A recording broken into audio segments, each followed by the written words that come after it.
오늘 민수기 32장 본문은 이스라엘 출애굽 2세대가 요단강 동편에 위치한 시혼과 옥을 정복한 후에 발생한 사건입니다. 1절을 보시면 르우벤 자손과 갓 자손에게는 가축대가 셀 수 없이 만큼 많았다. 그들이 야스엘 땅과 길르앗 땅을 둘러보니 가축대를 놓아 먹이기에는 아주 적절한 것이었다.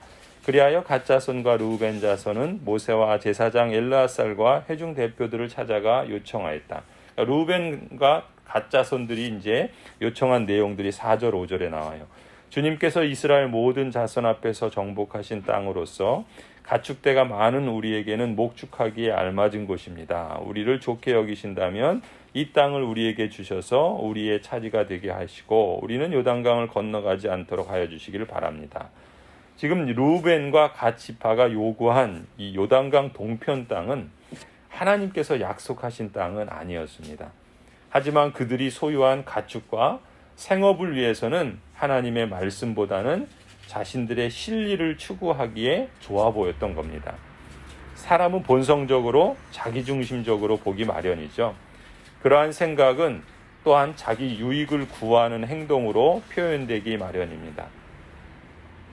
그런 것처럼 르우벤과 갓 지파의 자손들은 이스라엘 다른 지파들과 함께 약속의 땅 가나안을 향하여 요단강을 건너기보다는 그들이 보기에 좋아 보이는 요단강 동편의 땅에 남기로 거기에 정착하기를 원했던 것입니다.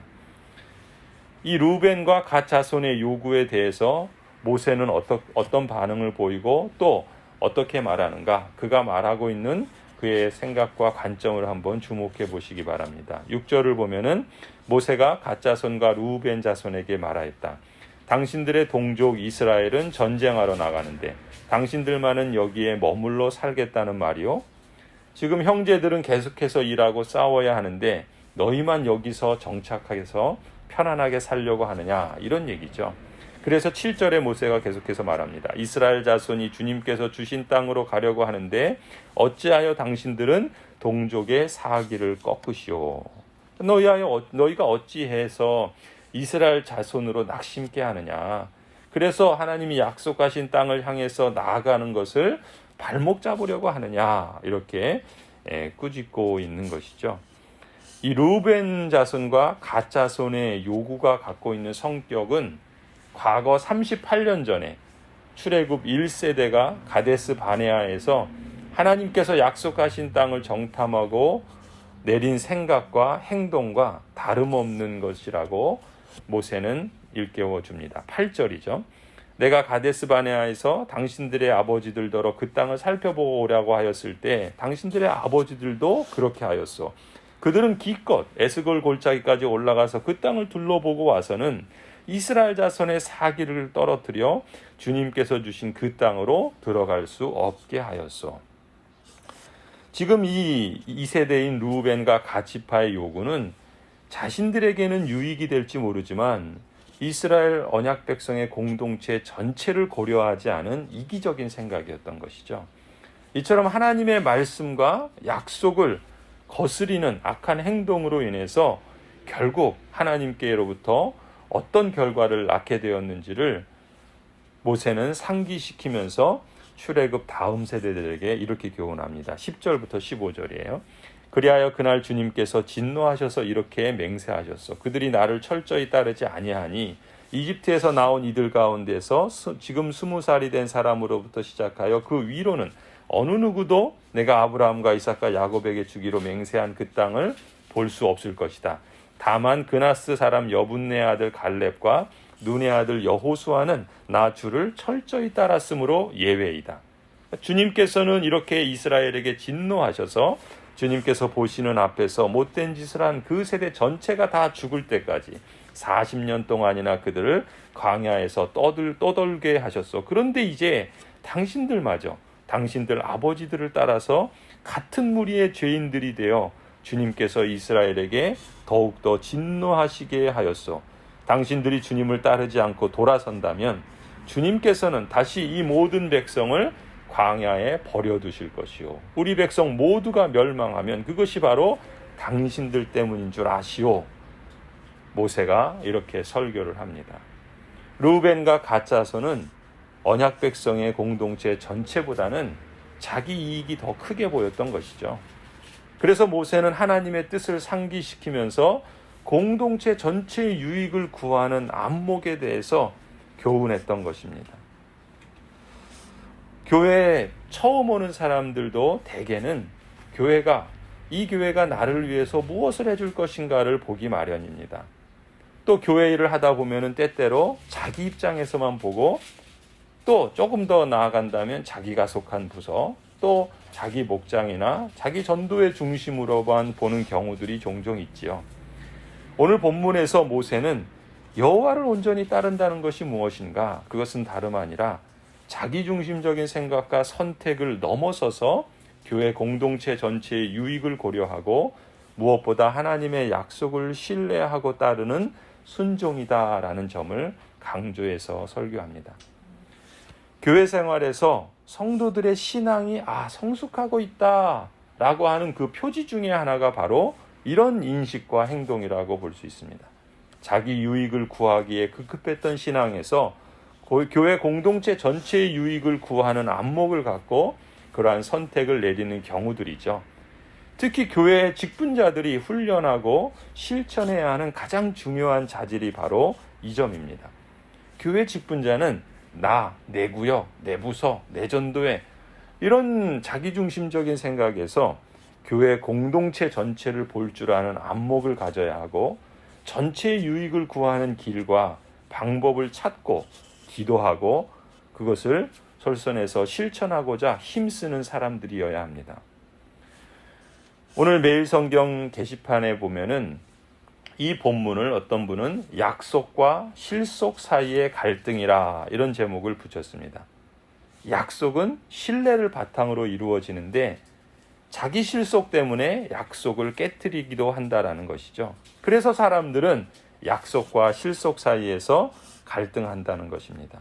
그렇습니다. 신앙이 성장하고 여호와를 온전히 따른다는 것은 자기 실속과 하나님의 약속 사이의 갈등이라고 할 수 있습니다. 그 갈등에서 실속이 아니라 약속을 선택하는 것이 여호와를 온전히 따르는 것임을 오늘 본문은 우리에게 교훈하고 있습니다. 사실 실제 삶에서 자기 실속은 포기하기 어렵습니다. 그렇기에 자기 중심으로 볼 때 자기 실속 때문에 약속을 종종 깨뜨리는 것이죠. 자기 중심 때문에 하나님의 뜻과 그 거룩하고 고귀한 사명을 상실하는 겁니다. 자기 실속만 보면 하나님의 약속도 뒤편이 될 수 있습니다. 하지만 자기만 보고 실속 때문에 약속을 포기하면 하나님 보시기에 정말 중요한 것을 잃게 되는 것이죠. 모두가 자기 중심, 자기 실속을 따라가게 되면 교회 공동체 안에 핵심이 되어야 할 서로 간의 신뢰감은 사라질 수밖에 없겠죠. 신뢰감이 사라진 공동체는 건강하게 자랄 수 없습니다. 신뢰감은 눈에 보이지는 않지만 사실 실속보다 훨씬 더 큰 자산이라고 할 수 있습니다. 공동체 전체를 보는 안목이 그만큼 중요한 것이죠. 하나님의 약속은 단순한 말씀이지만 사실 세상을 움직이는 놀라운 능력입니다. 말씀을 따라서 공동체 전체가 가야 할 길을 보고 방향을 함께 보고 나아가는 것이 진정한 능력이죠. 오늘 본문에서 이 모세의 설교를 듣고 그렇다면 르우벤과 갓 지파는 어떤 반응과 어떤 선택을 했을까요? 16절부터 19절 말씀입니다. 그러자 그들이 모세 앞으로 와서 말하였다. 그러면 우리가 이렇게 하겠습니다. 먼저 여기에다가 가축을 기를 우리를 만들고 또 우리에게 딸린 어린 것들이 살 성을 쌓겠습니다. 이 땅 원주민들도 있고 하니 우리에게 딸린 어린 것들이 안전하게 머물 수 있도록 성을 단단하게 쌓은 다음에 모두가 무장을 하고 이스라엘 자손의 선발대가 되어 그들이 가야 할 곳까지 그들을 이끌고 가겠습니다. 이스라엘 자손 각자가 받을 몫의 토지 재산을 차지하기 전까지는 우리가 집으로 돌아오지 않겠습니다. 또한 요단강 동쪽 해 뜨는 곳에서 우리 몫의 토지를 재산으로 차지하였으니 요단강 서쪽에서는 우리가 땅을 재산으로 나누어 받지 않겠습니다. 르우벤과 갓 지파는 제3의 창의적인 대안을 제시합니다. 그들은 자신들만의 실속과 그 생각을 고집하지 않았습니다. 그리고 그렇다고 자신들이 원하는 것을 포기하지도 않았죠. 하지만 공동체 전체에게 유익한 길을 찾고 그것을 우선순위에 두는 결정을 하고 그럼으로써 결과적으로 자신들에게도 유익한 선택을 제안했던 겁니다. 소위 말하는 윈윈의 선택을 했던 것이죠. 르우벤과 갓지파의 선택은 우선 자기 주장을 고집하기보다는 열린 마음으로 하나님의 뜻을 상기시키는 모세의 권면에 경청했던 것을 우리가 주목해야 합니다. 또한 그들은 자기 중심의 생각과 자기 실속을 추구하는 행동을 고집하지 않고 공동체 전체의 유익을 구하고 하나님의 약속과 뜻을 선택하는 그만큼 신앙이 성장하는 모습을 보여주었던 것이죠. 우리가 민수기 32장 내일 본문을 보면은 25절, 27절에서 이제 이렇게 행동하는 것을 볼 수 있습니다. 25절에 보면은 갓 자손과 르우벤 자손이 모세에게 말하였다.